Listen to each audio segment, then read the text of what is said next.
Dans l'arrondissement de Mora, l'insécurité imposée par Boko Haram a retardé le parcours scolaire de plusieurs élèves.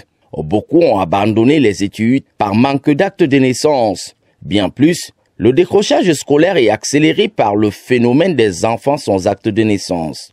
Pour trouver une solution au mal et permettre à tous les enfants de continuer l'école, la commune de Mora et autres partenaires ont dans un projet établi et distribué des actes de naissance à environ 1887 enfants en âge scolaire. La distribution de ces documents précieux a eu lieu le vendredi 15 novembre 2024 à la commune de Mora. Le maire de Mora parle des motivations de l'initiative. J'ai vécu moi-même une situation où des camarades de classe n'avaient pas pu déposer leur dossier du concours d'entrée en 6e du CEPE à l'époque pour défaut d'acte de naissance. Et depuis ce jour-là, étant au CM2, je me suis dit, le jour où Dieu va me donner la possibilité de pouvoir aider mes concitoyens, je n'hésiterai pas.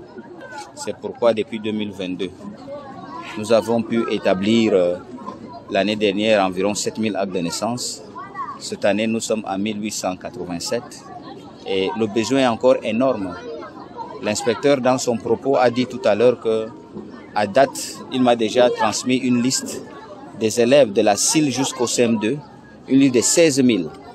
Et avec le BUNEC, nous sommes en train de voir dans quelle mesure on pourra établir ces 16 000 actes avant la rentrée prochaine. Il s'agit donc de permettre à chaque élève de cours moyen 2 de pouvoir candidater pour les examens et concours d'entrée en 6e en fin d'année. Le chef de l'agence BUNEC de l'Extrême Nord est plutôt satisfait de l'aboutissement de l'opération. Si la commune de Mora a bien voulu accompagner ces enfants à l'obtention de ce précieux document, je dois dire parce que c'est un document important. Et je dois réitérer le fait que je suis un chef d'agence heureux parce que, vous savez, la région de l'Extrême Nord est parmi les dernières en matière d'enregistrement des naissances.